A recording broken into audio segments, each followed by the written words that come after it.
And we have a lot to get to. All right, so let's start here. It's a familiar topic, a conversation that continues not only in the city of Charlotte, but I would say the greater Charlotte area. We're talking about I-77, that's I-77 South Toll Lanes project. So the clock is ticking for Charlotte City Council to make a decision on that project.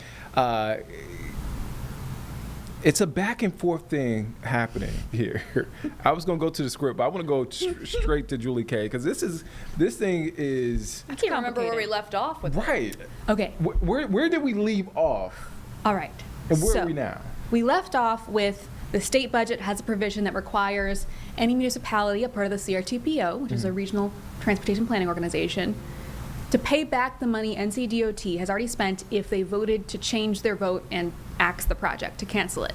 So as of right now, the project's still canceled, and if these municipalities, largely Charlotte, because they have a larger weight of votes, don't change their votes, they will be subject to that payback, which could be between 60 and 80 million, not each, but distributed amongst based on their weight of votes. That's a lot of money. A lot of money.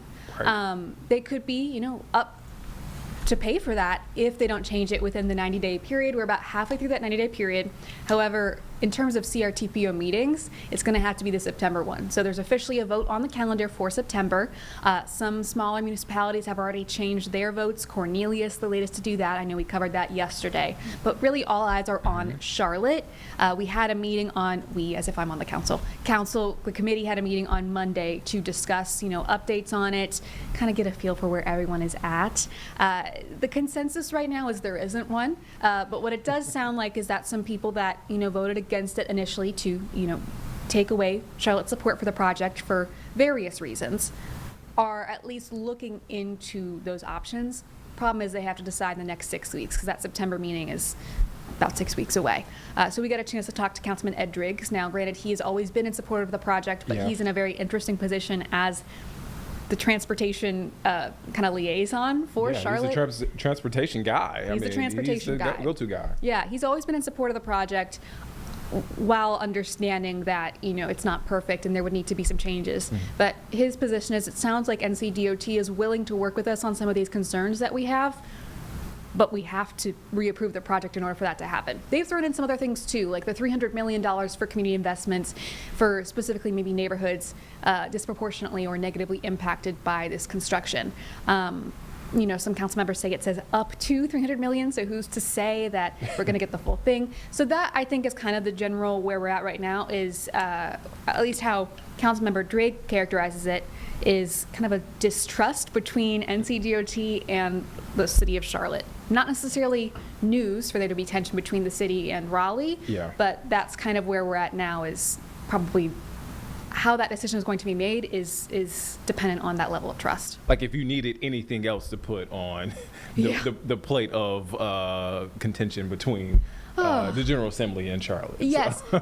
What's funny is, and this isn't really what my story today is focused on, but Driggs did kind of mention that if there is any point that they could agree on, that's probably data centers. Yeah, data centers might bring back together to some degree. And Duke Energy, which is tied to data centers. So, I mean, and to your point, Julie, like, you said 6 weeks? Yep.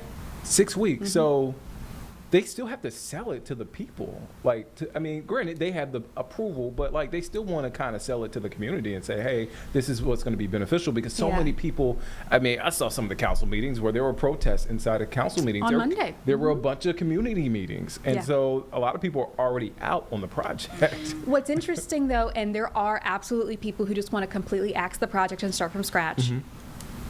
That survey that came out earlier this week said 50% of people want Charlotte to move forward with it immediately. Now, that was including people who say they strongly agree and somewhat agree, but only 27% of people said that they strongly are against it. So that is interesting, because we heard a lot from advocates and we've heard a lot from, council members' concerns. But, if that's representative of the Charlotte voter base, that's a really interesting statistic to throw in here. Yeah, and you got to factor in Charlotte is, to your point, or not to your point, but to the polls point and the surveys point, Charlotte's changing. Yeah. And so a lot of these folks are probably newer residents within the last 10 years or so. And so they're probably not as deeply invested in some of these communities. I mean, that's just the reality. Yeah. Man, interesting. I could talk to Julie all day about politics, but I won't. You got things to do, Julie. I got lunch to eat. I got lunch to eat. All right, Flashpoint Sundays, 11 a.m. You don't want to miss it. Ben Thompson, Julie K, Ben Thompson, covering all things politics. But when can folks catch the preview this evening? 4 p.m. tonight. 4 p.m. That's my show. I like that. All right, I'll take it. Julie K, as always, thank you for stopping in studio. Thank you.